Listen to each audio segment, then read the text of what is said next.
출애굽기 2장 11절부터 25절 말씀입니다.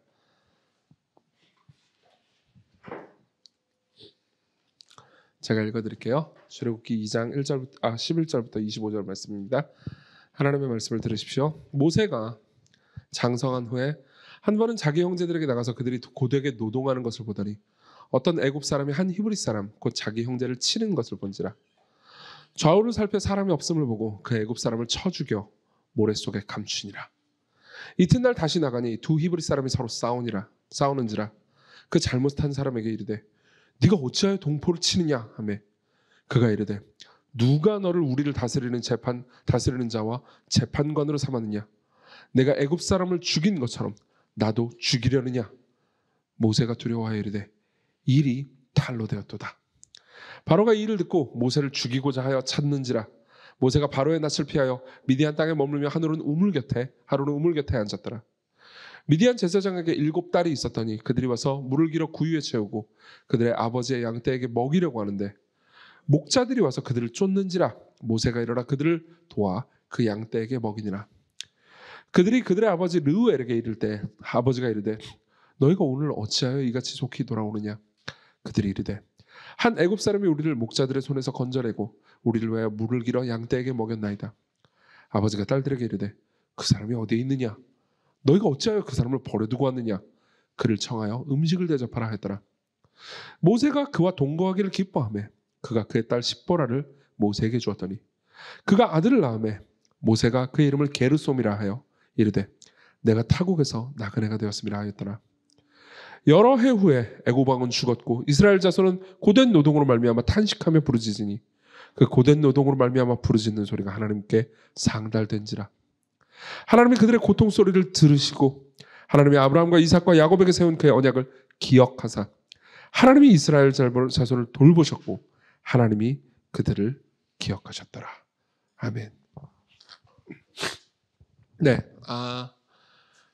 여러분들은 삶을 살아갈 때 성장하고 싶으신 경우가 많을 겁니다. 그렇죠? 여러모로 성장하고 싶으시겠죠. 내가 하는 일에 있어서 업무에 있어서도 더 잘하고 싶을 거고 학업에 있어서도 더 성장하고 싶으실 거고요.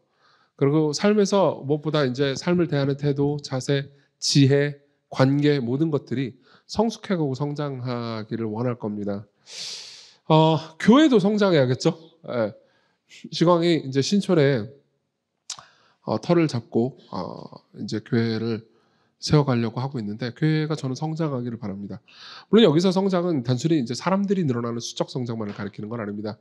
우리가 점점 더 성숙해져 갔으면 좋겠고요. 여기 있는 사람들이 다 결국 나이를 먹을 거 아닙니까? 나이를 먹었을 때 더 성숙하고 지혜로운 사람들이 되었으면 좋겠습니다. 그리고 집단적으로도 우리 교회가 성숙하고 지혜로운 교회가 됐으면 좋겠어요.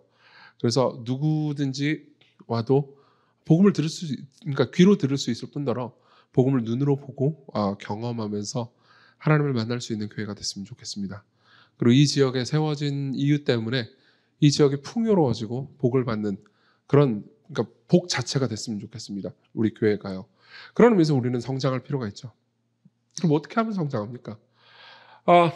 성경은요, 그러니까 이런 측면에서 모세가 어떤 식으로 성장했는지를 이제 보여주는 장면을 우리가 읽은 본문에서 이제 드러내줍니다. 11절부터 25절은 이제 모세가 하나님께 부르심을 받기 이전에 모세의 성장기를 보여줍니다. 사실 우리가 지난주에는 모세가 건진받은 장면까지 봤잖아요. 모세 아기 때였어요.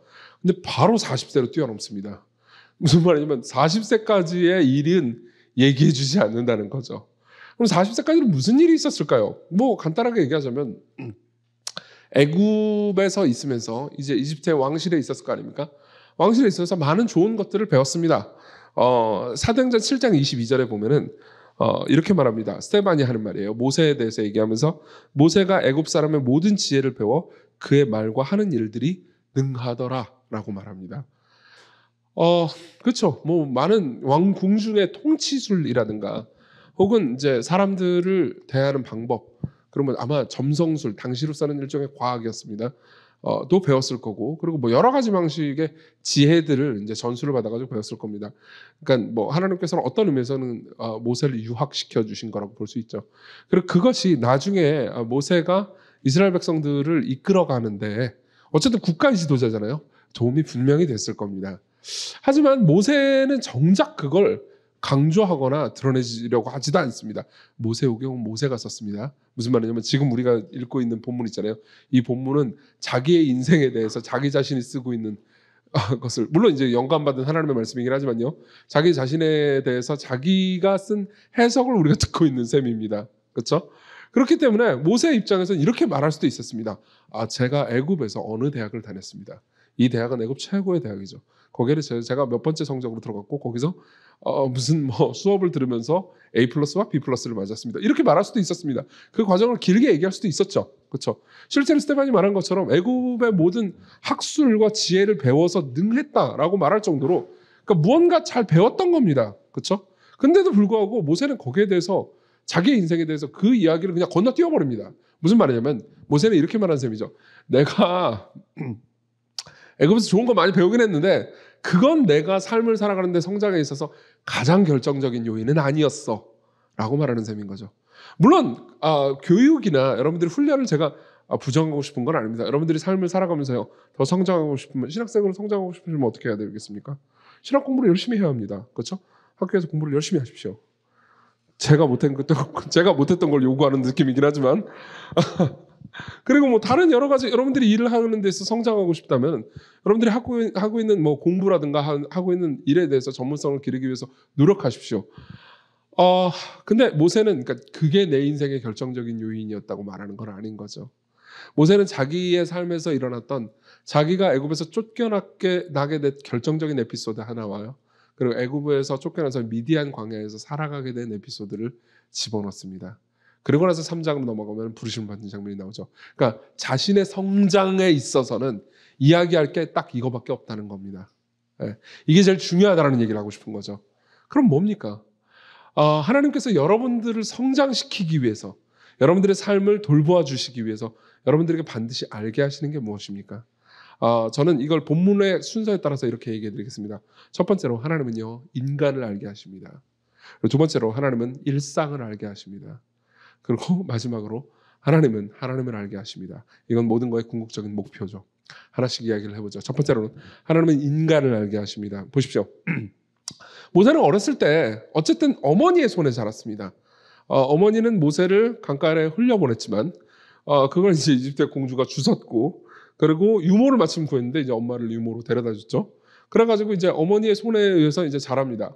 그래서 모세는 어렸을 때부터 애굽에서, 이집트의 궁정에서 자랐지만 이집트 사람처럼 자라진 않았어요. 완벽한 이집트 사람처럼 느껴지지는 않았습니다. 예컨대 성경을 여러분들이 보면 19절에, 이 본문의 19절에 보면 그 미디안에 들어갔을 때 미디안의 딸들이, 그 르우의 딸들이, 그들이 이르되 한 애굽 사람이 우리를 목자들의 손에서 건져냈다라고 모세를 지칭합니다. 그러니까 모세를 딱 볼 때 누가 봐도 이집트 사람인 것 같은 뭐 외모와 그 뭐 옷차림과 그런 거 있잖아요. 여러분 저기 외국 가잖아요. 저도 이제 캐나다에서 공부한 적이 있었는데 한국 사람은 똑같은 동양이라도 한국 사람은 다 알아봐요. 저 사람은 한국 사람이고 저 사람은 중국 사람이구나. 저 사람은 일본 사람이.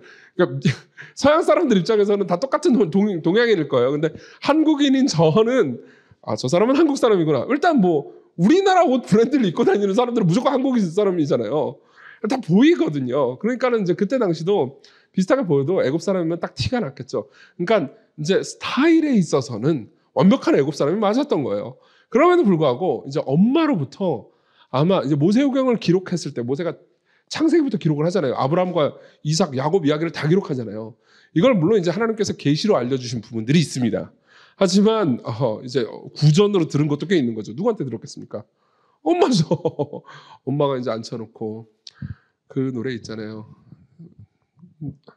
나의 사랑하는 책은 그때 없었어요. 왜냐면 나의 사랑하는 책은 나중에 모세가 쓸 거거든요. 나의 사랑하는 책은 없었지만 이제 엄마가 사랑하는 이제 하나님에 대해서 쭉 얘기를 해준 거죠. 그래서 모세야 대체 하나님이 천지를 창조하셨단다. 그 다음에 아담 그 썩을 놈이, 그러면서 이제 이야기가 시작됐을 겁니다. 그리고 모세는요, 그러니까 자신이 택함 받은 백성이라는 것, 그리고 아브라함의 자손이라는 것, 그리고 자신의 위에 이제 요셉이 있었다는 것, 그리고 하나님께서 자신을 부르시고 이 히브리 백성들, 지금 이 이집트에서 압제받는 이 히브리 백성들을 위에서 자신이 부르심 받았다라는 정체성을 어렴풋하게 깨달을 수밖에 없었을 겁니다. 그러니까는 그게 이제 반영이 된 거죠. 11절 12절을 보면요. 모세가 장성한 후에 한 번은 자기 형제들에게 나가서 그들이 고되게 노동하는 것을 봅니다. 여기서 뭐라고 되어 있죠? 자기 형제들이라고 말합니다. 예. 모세는 자기 이야기를 쓰면서도 3인칭으로 쓰고 있어요. 그러니까 정규가 제 이야기를 쓸 때 정규가 이렇게 쓰고 있는 거예요. 예. 왜냐하면 이제 모세는 이걸 자기 이야기로 쓰는 게 아니고 하나님의 말씀으로 쓰고 있는 거니까요. 그렇죠? 객관성을 유지하면서 쓰고 있는 겁니다. 근데 자기 형제들이라고 기록을 했잖아요. 그러니까 이때도 여전히 그러니까 모세는 자기 백성들, 내 형제들이라는 자의식이 있었던 거죠. 그러니까 궁중에 살면서도 완벽하게 이집트 사람들이랑 동화된 마음을 가지고 있었던 게 아닌 겁니다. 그러니까 항상 이 히브리 사람들을 보면 마음이 짠하고 그리고 내 형제들 이렇게 생각을 했던 거죠. 근데 고되게 노동을 하는 거 보는데 어떤 애굽 감독관 하나가 히브리 사람 자기 형제를 뚜까 패는 거예요. 치는 겁니다. 사실 여기서 치다라고 번역된 이 단어 있잖아요. 히브리어로. 이 단어는 죽이다라고 번역되기도 합니다. 그러니까 사실상 죽인 건 아니고요. 죽이려고 든 거죠. 그러니까 죽도록 때리고 있으니까 아마 이제 이게 눈이 뒤집혔던 것 같아요. 그래서 어떻게 하면 좌우를 살핍니다. 그때 아무도 없었어요. 아무도 없었고 그리고 사람이 없음을 보면서 애굽 사람을 쳐 죽이죠. 이걸 알 수 있는 게 하나 있습니다. 모세는 의분이 강했다. 도 있지만 모세는 육체적 능력이 상당히 강했다. 이걸 알 수가 있어요. 애굽의 강독관은 아마 군인이었을 겁니다. 그러니까 군인을 두드려 패가지고 죽일 정도면 상당히 힘이 강했던 거죠. 그 이야기 뒤에 또 나옵니다. 어쨌든 신체적으로도 건장하고 싸움도 잘했던 모세는 이제 잘 일을 처리했다고 느꼈습니다. 그리고 나서 그 다음 절 이튿날 다시 나갔어요. 이튿날 원래 이 범죄자는 범죄 현장에 다시 한번 가보지 않습니까? 그렇죠? 여러분 예전에 그런 얘기 들어본 적 없어요? 예전에 이제 우리 구로에 있었던 시절에 서구목 전사님 설교 들으신 분들은 아마 그 기억날 겁니다. 살인하지 말라라는 설교를 할 때 서구목 전사님이 모세가 이걸 쓰면서 마음에 굉장히 찔렸을 거라고. 왜냐면 자기는 살인을 한 경험이 있으니까요. 그렇죠? 예. 근데 어쨌든 간에 다시 나갔어요. 나가가지고 별일 없나? 모세 모래에서 갑자기 시체가 튀어나오지 않을까? 별 생각이 다 들어갔을 거 아니에요? 보는데 두 히브리 사람이 싸우고 있어요. 내가 어제 히브리 사람 한 명을 구했는데 이놈의 히브리 사람들은 그러니까 얘네들은 답도 없지라는 생각이 들겠죠. 싸우고 있는 거예요. 그래서 답답해가지고 내 동포들이니까 내가 사랑하는 백성들이니까 그 잘못한 사람에게 이르되 네가 어찌하여 동포를 치느냐 이렇게 말합니다. 여기서 잘못한이라고 번역된 단어는 법정 용어입니다. 무슨 말이냐면 나름 그때 자신이 판사처럼 생각을 한 거예요. 모세가. 그래서 판사처럼 판결을 한 거죠. 나는 이 백성과 이 민족을 사랑하고 이 백성과 이 민족을 잘 행복하게 만들기 위해서 이 백성과 이 민족에 대해서 책임이 있다라는 확고한 의식이 있었던 거죠. 그러면서 왜 그러니? 네가 잘못했다. 그러니까 그가 이르되 같이 읽어볼까요? 14절 시작. 그가 이르되 누가 너를 우리를 다스리는 자와 재판관으로 삼았느냐? 네가 애굽 사람을 죽인 것처럼 나도 죽이려느냐? 모세가 두려워하여 이르되 일이 탄로되었다. 잠깐만요. 여기서 이제 중요한 부분이 있습니다. 어제 아무도 없을 때 때려 죽이고 몰래 이야기가 끝났어요. 다음 날 보니까는 다 알고 있어요. 퀴즈. 누가 밀고 했을까요?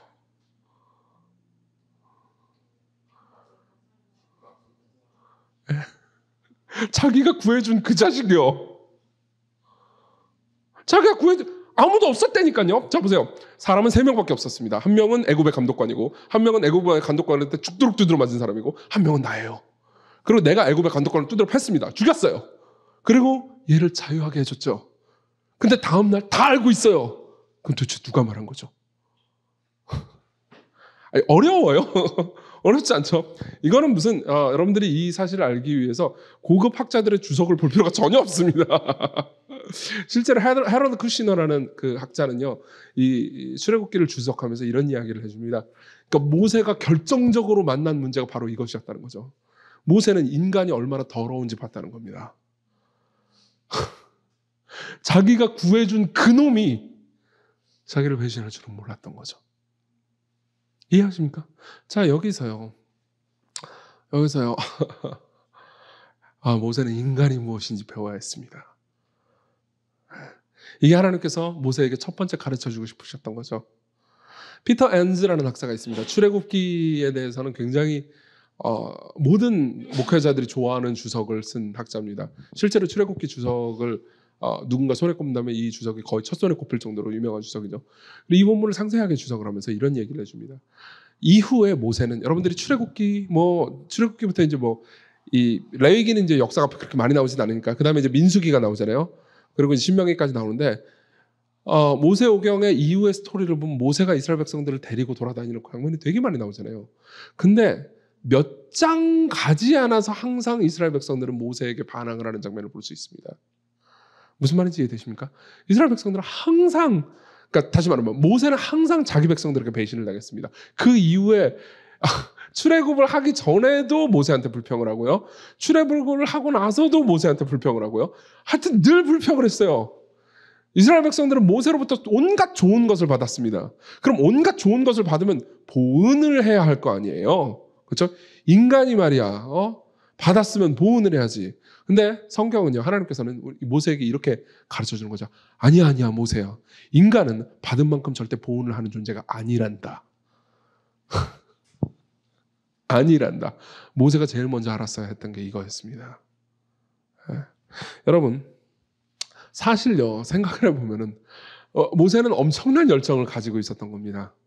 모세는 정말 자기 백성을 사랑했습니다. 나중에 이제 스데반이 사도행전 7장에 보면 이 사건에 대해서 이제 이야기하는 장면이 나옵니다. 제가 읽어드리죠. 나이가 40이 되매 그 형제 이스라엘 자손을 돌볼 생각이 났어요. 어렸을 때부터 엄마로부터 배웠던 생각, 내 백성, 내 사랑하는 자들이 박대받는 걸 보면서 돌볼 생각이 들었습니다. 그래서 한 사람이 원통한 일을 당하는 걸 보고 보호하여 압제받는 자를 위해서 원수를 갚아 애굽 사람을 쳐 죽였는데 그는 그의 형제들이 하나님이 자기의 손을 통하여 구원해 주시는 걸 깨달으라고 생각을 했어요. 근데 그들은 깨닫지 못하였더라 라고 말합니다. 그러니까 그들은 자기들에게 좋은 일을 해주는 것도 좋은 거라고 생각을 못했다는 거죠. 하나 더 읽어드리죠. 히브리서 11장 24절입니다. 히브리서에 보면은 구약 성경에 나오는 많은 믿음의 사람들을 나열하면서 그들이 어떤 삶을 살았는지에 대해서 히브리서 기자가 이야기를 해주죠. 히브리서 11장 24절은 이렇게 말합니다. 들어보십시오. 믿음으로 모세는 장성하여 바로의 공주의 아들이라 칭함받기를 거절하고 도리어 하나님의 백성과 함께 고난받기를 잠시 죄악의 낙을 누리는 것보다 더 좋아하고, 이때 40세의 모세가 이런 생각을 했던 거예요. 하나님의 백성과 함께 고난을 받기를, 이 바로의 공주의 아들로서 여기서 궁중에서 편안하게 사는 것보다 난 내 백성과 함께 고난을 받겠다, 이렇게 생각을 한 거예요. 멋있죠? 네, 그 다음, 그리스도를 위하여 받는 수모를 애굽의 모든 보화보다 더 큰 재물로 여겼으니. 그리스도를 위하여 받는 수모, 얼마나 많은 고통을 당했습니까, 모세가. 그렇죠? 모세가 그때 그리스도를 정확히 알지는 못했지만 모세는 그리스도를 위해서 수모를 당했습니다. 자, 근데 퀴즈. 수모를 당한 것 중에서 제일 힘든 게 뭐였을까요? 이집트 사람들이 괴롭힌 거? 여러분들이 출애굽기를 쭉 읽잖아요. 그럼 모세는 항상 이집트 사람한테 별로 괴롭힘 당하지 않아요. 바로한테도 나가면 항상 당당해요. 그리고 바로도 이때쯤 되잖아요. 그러니까 다시 이제 나중에 애굽 사람, 이스라엘 백성들 모두의 대표가 돼가지고 궁정에 가가지고 10대 재앙 일으키고 요때 있잖아요. 이때 물론 이제 모세의 말을 무시하면서 모세의 청을 들어주지 않죠. 그렇지만 바로가 모세를 함부로 대하지도 않습니다. 그래서 후반부로 가면 꽤나 두려워해요. 사정까지 합니다. 다시 말하면 이집트 사람한테 그다음 그렇게 괴롭힘 당하지 않았어요. 수모를 별로 안 당했다고요. 자, 그럼 퀴즈. 누구한테 수모 당했을까요? 자기 백성들이요. 저는 이게 아주 큰 반전이라고 생각합니다. 무슨 말이냐면 하나님이 이미 다 아시는 거죠. 생각해보세요. 우리가 모세의 스토리를 생각할 때 모세의 입장에서 생각하면 내가 세상에서 힘들고 고통스럽고 어려운 일들이 있을 텐데 나를 미워하는 저 원수들로부터 고통을 받겠구나. 애굽 사람들로부터 고통을 받겠구나. 이렇게 생각하기 쉽잖아요. 근데 모세 평생에 걸쳐서 모세를 괴롭혔던 사람들은 절대 애굽 사람들이 아니었습니다. 이스라엘 백성들이었죠. 자기 편, 자기 백성들이었죠. 그렇죠? 바꿔서 말해볼까요? 여러분들을 고통스럽게 하는 사람들은 누굽니까? 회사 내에서의 적? 여러분들이 미워하는 사람? 손절친 사람? 아니요. 여러분들이 사랑하는 사람들입니다.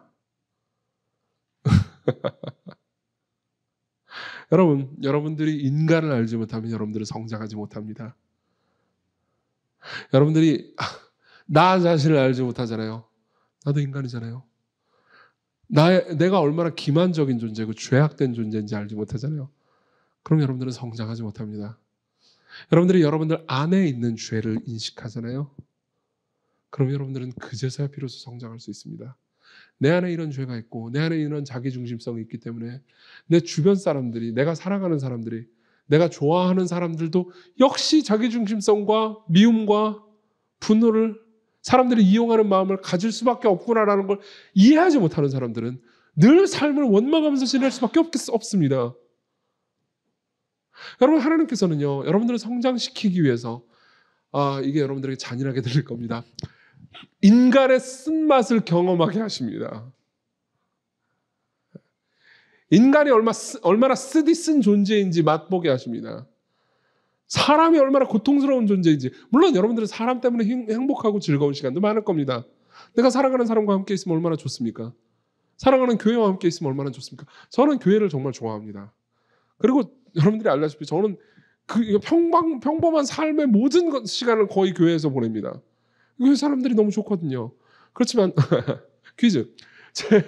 이건 너무 맞추기 쉬운 퀴즈죠. 제가 12년 이제 목회를 했네요. 12년 동안 제 삶을 제일 고통스럽게 만들었던 존재들은 뭘까요? 교회입니다. 당연하죠. 당연하죠. 하나님께서는요, 원죄의 교리를 우리 뇌로만 이해하기를 원치 않으십니다. 우리가 경험으로 알기를 원하십니다. 무슨 말입니까? 여러분들 가운데 삶에서 관계에 문제가 생기잖아요. 그게 가족이든 교회 친구든 교회든 누구든 관계에 문제가 생기잖아요. 그러면요, 그거는요, 여러분들이 단순히 나쁜 일들을 경험하고 있는 게 아닙니다. 하나님께서는 계획을 세우고 계십니다. 하나님께서는 여러분들을 정말로 성장시키고 싶어 하십니다. 여러분들이 꼭 무슨 모세처럼 지도자가 된다는 의미도 아닙니다. 여러분들은 삶에서 나름의 방식에서 하나님의 부르심을 받아서 삶을 살아갈 겁니다. 그리고 세상에서, 교회에서 나름의 부르심대로 여러분들은 행해야 될 겁니다. 그때 여러분들은 늘 뭘 봅니까? 인간의 쓴맛을 봅니다. 관계의 고통을 봅니다. 인간이 제일 고통스럽고 못된 존재라는 것을 봅니다. 그리고 하나님께서는요, 모세가 그것을 알기를 원하시고 여러분들도 그것을 알기를 원하십니다. 무슨 말이냐면요, 저놈은 나쁜 놈, 저런 사람들은 손절 차야 돼, 이걸 알기를 원하는 게 아니에요. 인간 본성이, 인간 존재의 본질이 무엇인지 이해하기를 원하십니다. 그리고 그 본질의 문제가 내 안에도 있음을 이해하기를 원하십니다. 그래야 인간을 비로소 사랑할 수 있기 때문입니다. 인간에게 소망을 걸지 않으면서 인간을 사랑할 수 있는 방법을 배우셔야 되지 않겠습니까? 인간에게 궁극적인 신뢰를 두지 않으면서도 인간을 끌어안을 수 있는 마음을 가져야 되지 않겠습니까? 우리는 그런 사람들을 보고 지혜롭다고 말합니다. 모세는 지혜로운 사람이 됐어야 했습니다. 여러분 보십시오. 여기서 보이는 모세의 성깔이 어떻게 보이십니까? 기분 나빠요. 뭔가 정의롭지 않은 거예요. 이 사람은 불의를 못 참는 사람입니다. 어떻게 보이십니까? 불의를 못 참는 사람이잖아요. 실제로 밑에 내려봅시다. 15절에 보면 바로가 이 일을 듣습니다. 모세를 죽이고자 하여 찾습니다. 아마 바로는 이거를 그러니까 단순한 살인사건이라고 보지 않았던 것 같습니다. 그러니까 자기의 정권을 향한 어떤 그 공격이라고 생각을 했던 것 같아요. 그러니까 아들이라 하더라도 이건 영모죄잖아요. 그러니까 죽이려고 했던 거죠. 그래서 어떻게 하냐면 모세가 바로의 낯을 피해서 미디안 땅에 머뭅니다. 그러니까 미디안으로 도망가요. 먼 땅으로 도망가 버립니다. 도망가는데 하므로는 너무 목말라가지고 무물 곁에 앉았습니다. 근데 미디안 제사장에게 7딸이 있었죠. 그리고 그들이 와서 물을 길어서 구유에 채우고 그들의 아버지의 양떼에게 먹이려고 하는데 목자들이 옵니다. 무슨 말이냐면 이거 너무 간결하게 기록되어 있어가지고 여러분들이 스토리를 파악하기 어려울 것 같은데요. 그냥 7딸이 와가지고 물 기르려고 하는데 어느 이제 지역에 목자들이 있었던 거예요. 목자라고 하고 제 생각에 여러분들이 이렇게 읽으시면 좋습니다. 목자하고 괄호하고 깡패 이렇게 보시면 됩니다. 그리고 여기 보면 목자들이라고 돼 있어요. 그냥 목자라고 돼 있지 않습니다. 그래서 그들을, 그러니까 이제 이 딸들을 물 기르려고 하는 사람들을 쫓아내려고 하는 거야. 야, 너희들 뭐야 이거 어디서 허락받고 이 자식들이 말이야. 그러면서 물 깃지 마. 그러면서 자기들 물을 다 독차지하려고 했던 거죠. 그러니까 어떻게 해요? 모세가 일어나 그들을 도와 그 양떼에게 먹였습니다. 이건 제 생각입니다, 여러분. 이건 제 해석일 뿐입니다. 모세 입장에서 사실 말이야, 내가 17대 1로 싸워가지고 걔들을 이겼어. 이걸 자기 입으로 말하기 좀 그렇잖아요. 그죠? 그래서 그냥 그들을 도와 그 양떼에게 먹이니라라고 쓴 게 아닐까? 이건 제 추측입니다. 제 추측이니까 여러분들 고지고대로 받아들이지 마십시오. 핵심은 이거죠. 목자 드립니다. 그리고 17대 1인지 아니면 7대 1인지 3대 1인지는 모르겠으나 아까 제가 말씀드렸잖아요. 모세는 싸움을 잘했다고요. 그렇죠? 예, 절정의 무공을 휘둘렀을 겁니다. 그렇죠? 그리고 나서 보면 어떤 사람이에요. 그러니까 불의를 못 참죠. 일단은 불의를 못 참고 욱 이런 인간이란 말이에요. 근데 여러분 나중에 모세가 어떻게 되는지 아십니까?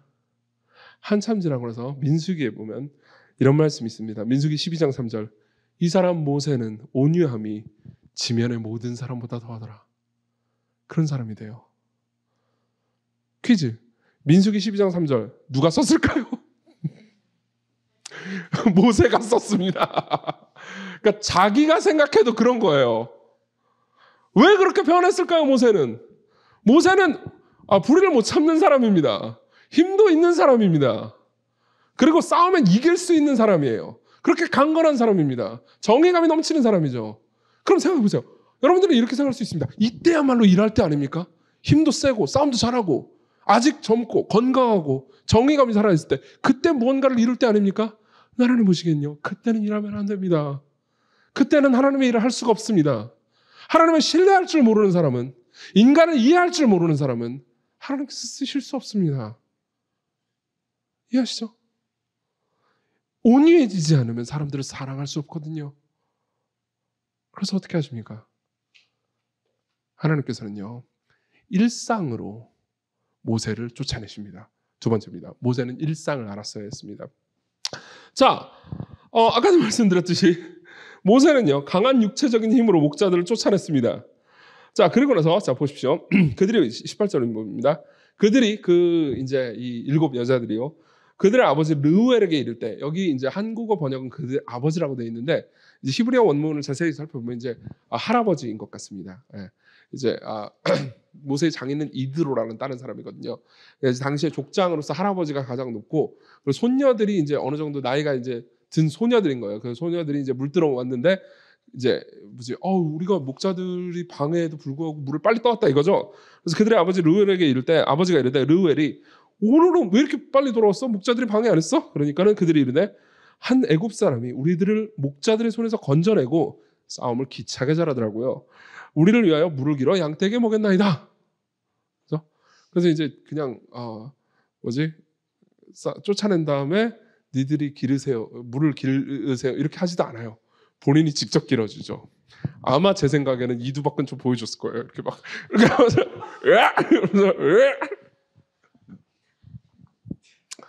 이건 뻥이에요. 이거 믿지 마세요. 이런 건 믿지 마세요. 여러분들 졸릴까봐 제가 해주는 거잖아요. 그렇죠? 그래서 양떼에 먹었어요. 그러니까 아버지가 딸들에게 이러는 거죠. 그 사람 어디 있느냐? 일단 이제 힘이 세다는 거에 감동을 받았을 거고요. 이런 사윗감이 세상에 어디 있습니까? 그렇죠? 너희가 어찌하여 그 사람을 버려뒀냐? 눈치도 없이 빨리 데리고 와가지고 먹여. 그렇게 얘기를 합니다. 그를 청하여 음식을 대접하라. 그러니까 21절 모세가 그들과 동거하기를 기뻐합니다. 무슨 말이냐면 이제 모세는 갈 곳이 없는 거예요. 모세는요 자기의 인생이 망했다고 느꼈을 겁니다. 이때요. 자기 인생이 이제 별 볼 일 없는 존재가 됐습니다. 자기는 궁중의 엘리트였습니다. 어렸을 때부터 엄마한테 교육을 받으면서 그러니까 이 땅에 내 백성이 있다는 걸 알았습니다.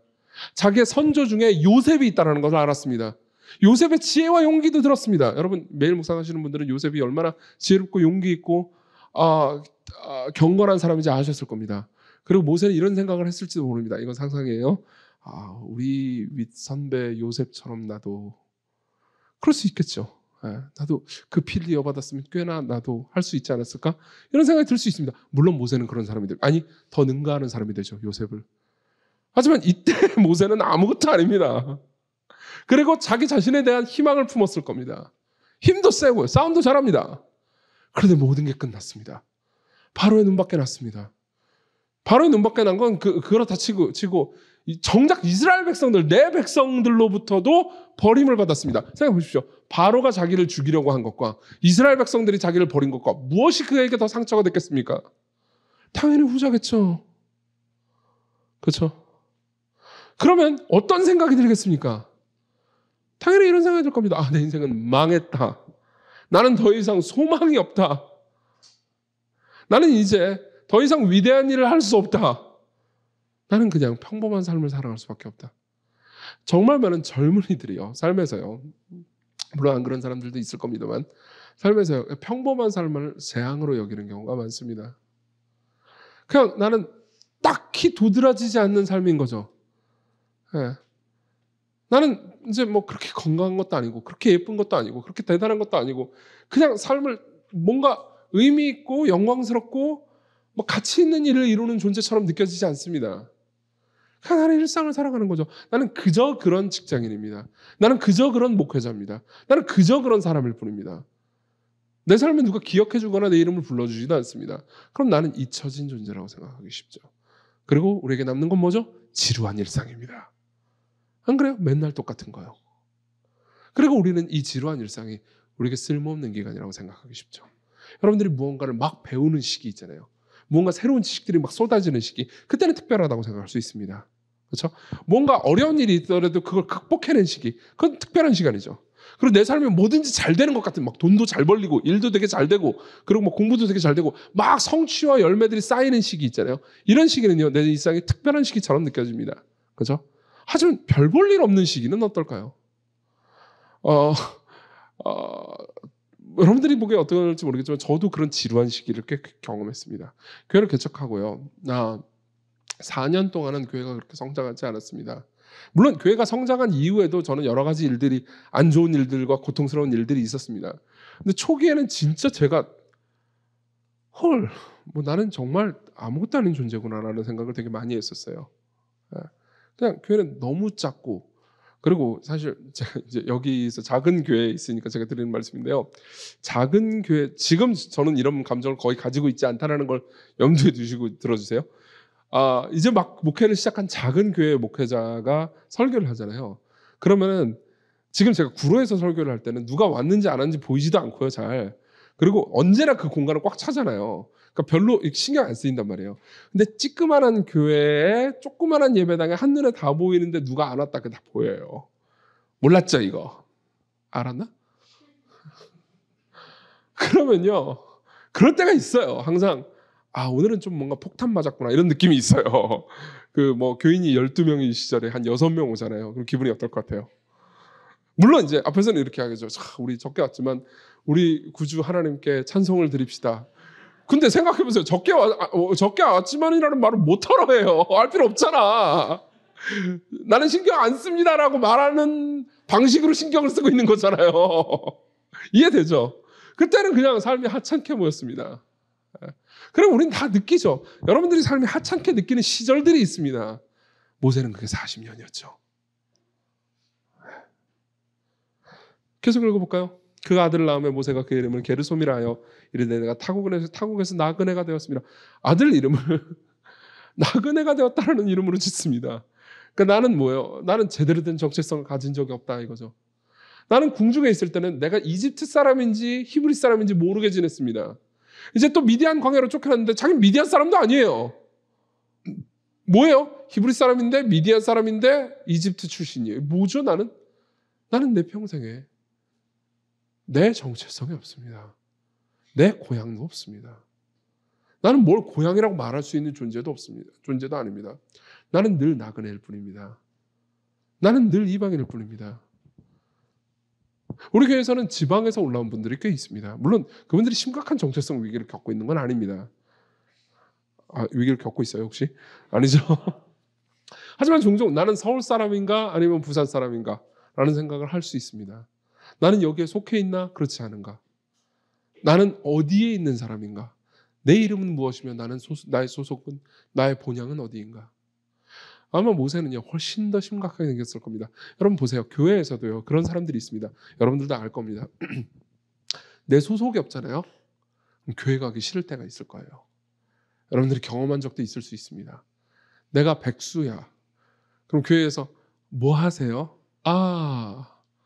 직장을 구하고 있어요. 창피하잖아요. 그럼 나는 소속된 곳이 없는 것 같습니다. 나는 늘 지루한 일상을 살아가고 있어요. 예. 나는 사실 이 기간 동안은 성장하지 못한 것처럼 보입니다. 그렇지만요, 하나님께서 모세를 부르시기 전까지는 이 지루하고 평범하고 그리고 뭐라고 해야 될까요? 특별할 것 없는, 보잘 것 없는 40년이 꼭 필요했습니다. 무슨 말이냐면요, 이런 거죠. 우리는 삶에서 그러니까 내가 별로 성장하지 못하는 것 같은 기간들 있잖아요.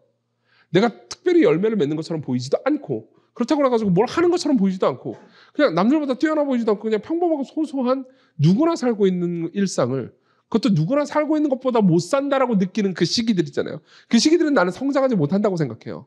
그렇지만 보십시오. 우리의 성장은요, 우리의 눈으로 딱 가늠할 수 있는 것도 아닙니다. 어쩌면요, 내가 성장하지 못해라고 느끼는 그 시기야말로 하나님께서 나를 성장시키고 있는 시기인지도 모릅니다. 모세는 딱 그랬습니다. 모세는 이때 뭘 했습니까? 모세는요, 뭘 하긴요, 목양을 했습니다. 네. 40년 동안 목양을 했습니다. 양을 쳤어요. 40년 동안 뭘 배웠을까요? 양 치는 걸 배웠습니다. 여러분, 양은 인간과 닮은 면이 많습니다. 제가 옛날에 시편 23편 설교할 때 이 얘기를 해드렸는데요. 양은 몇 가지 특징이 있습니다. 말을 잘 안 들어요. 양은 눈이 잘 안 보입니다. 그러니까는 목자 인도가 없으면 제대로 못 가요. 그럼 목자가 일로 와라 그래가지고 가면 이제 잘못하면 낭떠러지로 떨어지니까 일로 와라 그러면 가면 목자를 잘 따라가면 되잖아요. 근데 걔 고집이 그렇게 세요. 지가 가고 싶은 대로 가려고 해요. 그래서 막대기가 필요합니다. 지팡이만 필요한 게 아니에요. 막대기가 필요합니다. 막대기로 때려야 돼요. 어디 가 이 자식아 그러면서. 안 그러면 그러니까 낭떠러지로 가버린단 말이에요. 눈도 안 좋은 애가 앞도 잘 안 보이는 애거든요. 양이. 그 고집이 그렇게 세요. 그러니까 이제 양을 이렇게 키우긴 하지만 이 유목민들은 그러니까 이 양을 좋아하진 않았겠죠. 그렇죠? 고양이 키우시는 분 계신지 모르겠는데 고양이 키우면 예쁘고 개 키우면 예쁘고 그러잖아요. 이게 양이 예쁘지가 않대요. 양은 물론 맛있죠. 맛있긴 하지만 아니 이건 아니야? 양고기 좋아하잖아요. 왜 놀래요 여기서? 무슨 얘기하다 말았죠 제가?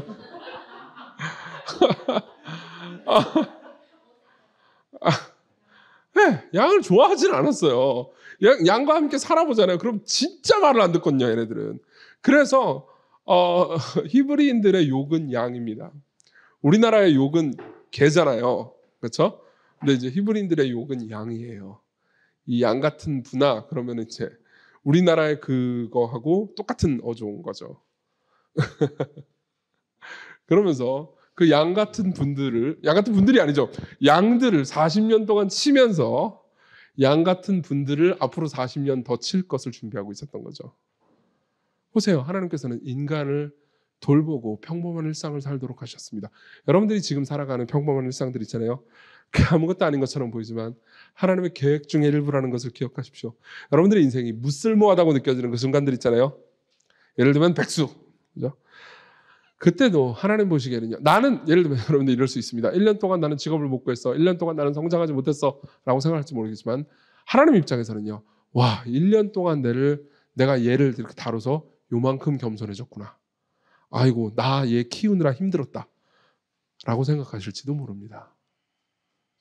이정규가 겸손해지려면 이정규가 1년 동안 백수가 되게 만들어야 되는구나. 이해하십니까?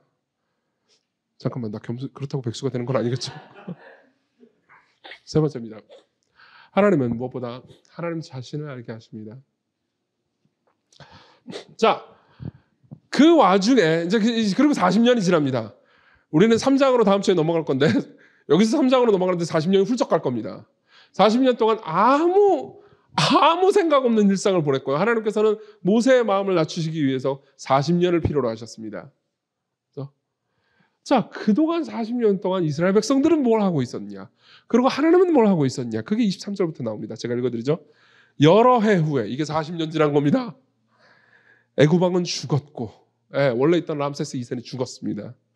만일 람세스 2세가 맞다면요, 이스라엘 자손은 고된 노동으로 말미암아 탄식하고 부르짖으니 그 고된 노동으로 말미암아 부르짖는 소리가 하나님께 상달되는지라. 하나님이 그들의 고통 소리를 들으시고 하나님이 이스라엘과 아브라함과 이삭과 야곱에게 세운 그의 언약을 기억하사 하나님이 이스라엘 자손을 돌보셨고 하나님이 그들을 기억하셨더라. 자, 보세요. 이게 무슨 말인지 설명해 드리겠습니다. 이 40년 동안 이스라엘 백성들은 부르짖었습니다. 그러면 하나님께서는 이스라엘 백성들 입장에서 이렇게 생각했을 겁니다. 아무리 부르짖어도 하나님은 응답을 안 하는 것처럼 보였을 겁니다. 40년 동안 아무 일도 없었다니까요. 40년 후에 무슨 일이 있었죠? 모세가 부르심을 받습니다. 그리고 그때부터 모든 일이 시작되죠. 그렇죠? 근데 40년 동안 아무 일도 없었습니다. 그러면은 이스라엘 백성들은 버림받은 건가요? 생각해보면 이스라엘 백성들은 버림받아 마땅했습니다. 왜냐하면 이스라엘 백성들은 자기를 위하는 지도자인 모세를 쉽게 버리는 놈들이니까요. 그렇죠? 하나님이 왜 이들을 구해줘야 되는 겁니까?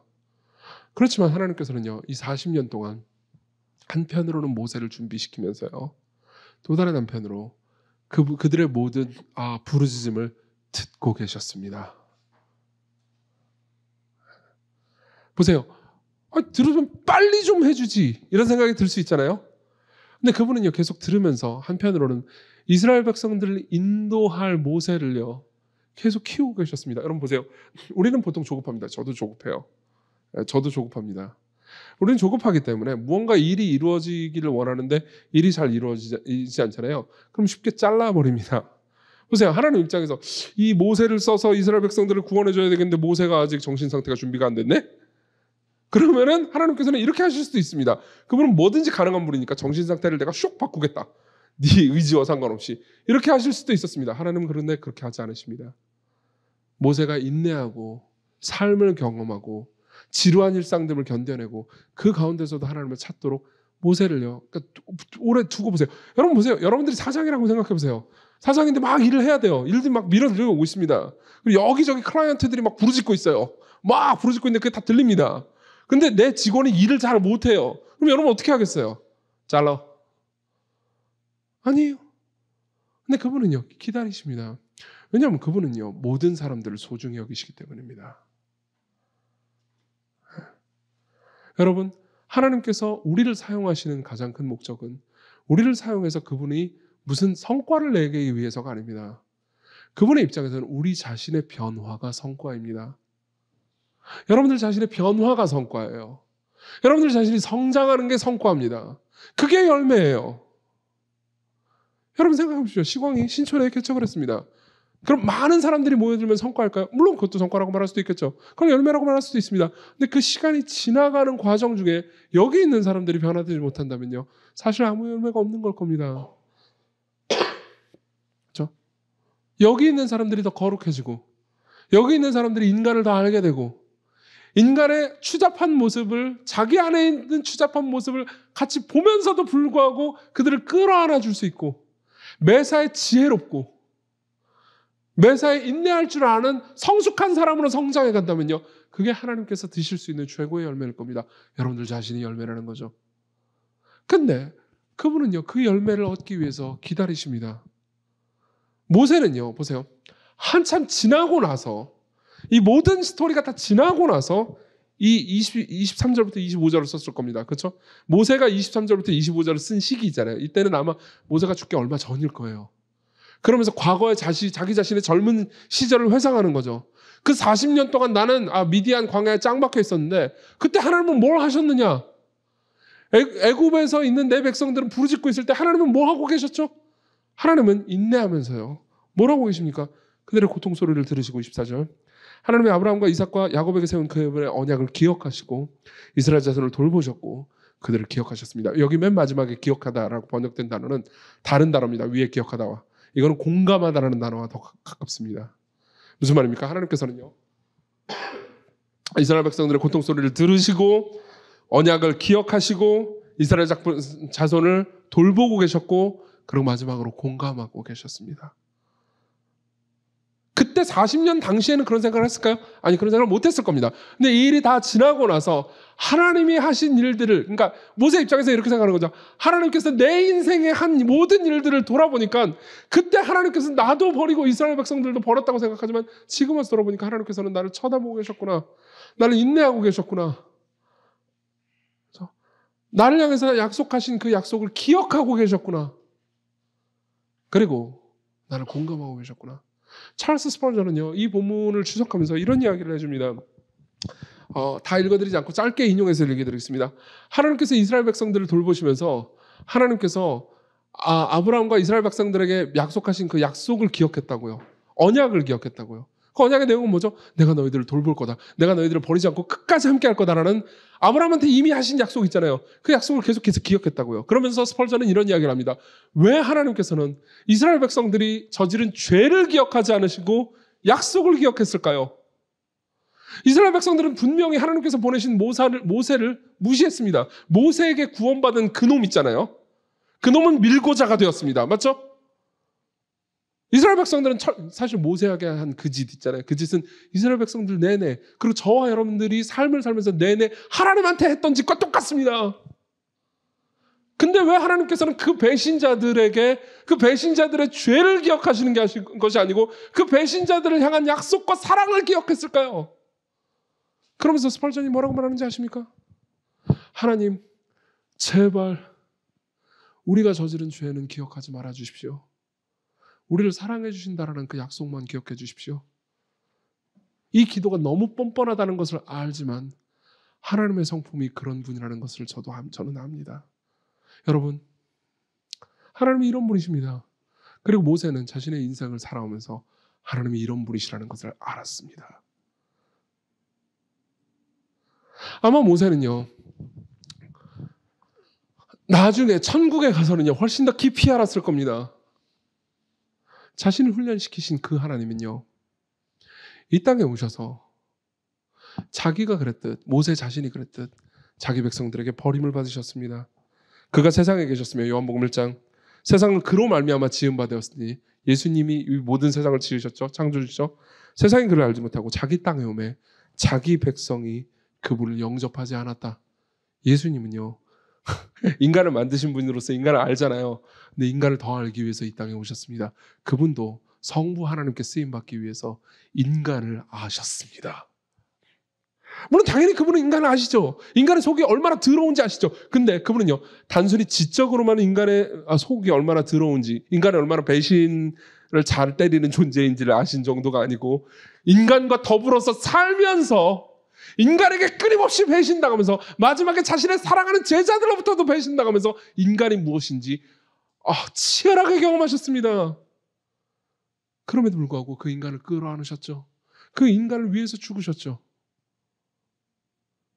여러분, 그분의 삶의 30년은 일상이었다는 걸 아십니까? 그분의 삶의 30년은 영웅적인 삶이 아니었습니다. 예수 그리스도의 삶의 30년은요, 지루한 목공일의 연속이었습니다.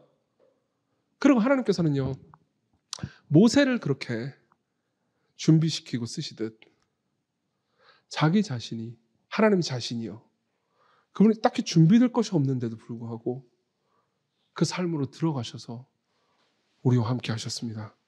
그분이 여러분들의 구주십니다. 하나님께서는 여러분들이 그분을 닮아가기를 원하십니다. 그분은 여러분들을 공감하십니다. 여기 보십시오. 그들의 고통 소리를 들으시고 그들의 언약을 기억하사 그들을 돌보셨고 하나님께서 그들을 공감하셨습니다. 이게 24절과 25절의 메시지죠. 이 메시지가 궁극적으로 성취된 건 예수 그리스도의 성육신 때문입니다. 하나님께서는 돌보시는 걸 그냥 저 하늘에서만 돌보시기를 원치 않으시고 이 땅에 오셔서 보시기를 원하셨습니다. 그들의 고통 소리를 저 하늘에서 들으시는 것에 모자라서 이 땅에 오셔서 직접 들으셨습니다. 귀로요. 음파를 들으셨습니다. 그리고 약속, 아브라함과 야곱과 그 조상들에게 세운 언약을요, 그냥 기억하신 정도가 아니고 성취하러 오셨습니다. 그리고 그들에게 공감하기 위해서 그들이 겪는 일을 겪으시기로 하셨죠. 그분이 여러분들의 구주십니다. 그분이 이렇게 준비되고 삶을 사셨다면 하나님께서 여러분들을 성장시키실 때 그분이 가는 길을 따라하도록 하지 않으시겠습니까? 여러분, 여러분들의 일생에서 겪는, 삶에서 겪는, 인간관계 가운데서 겪는 고통을 낭비하지 마십시오. 여러분들이 삶에서 인간관계 때문에 겪는 쓰디쓰고 고통스러운 그 모든 일들을 보면서 여러분들이 원망만 하거나 분노에만 찬다면 여러분들은 그 모든 경험을 낭비하고 있는 겁니다. 그러나 여러분들이 그 과정을 통해서 내가 이거 너무 쓰디쓰고 고통스럽지만 나는 이 과정을 통해서 인간을 더 이해했고 나를 더 이해했고 그리고 이런 나를 사랑하시는 하나님을 더 이해했다라고 말한다면요, 여러분들은 성장하게 될 겁니다. 여러분들이 삶에서 닥쳐오는 지루한 일상들, 별로 성장하지 못하는 것들, 이번에도 원서를 냈는데 떨어졌어요. 여러분들은 성장했다고 느낍니까? 아니에요.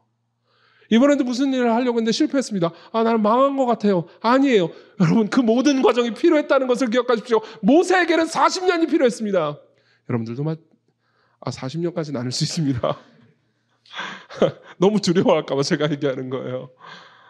네, 우리도 마찬가지일 겁니다.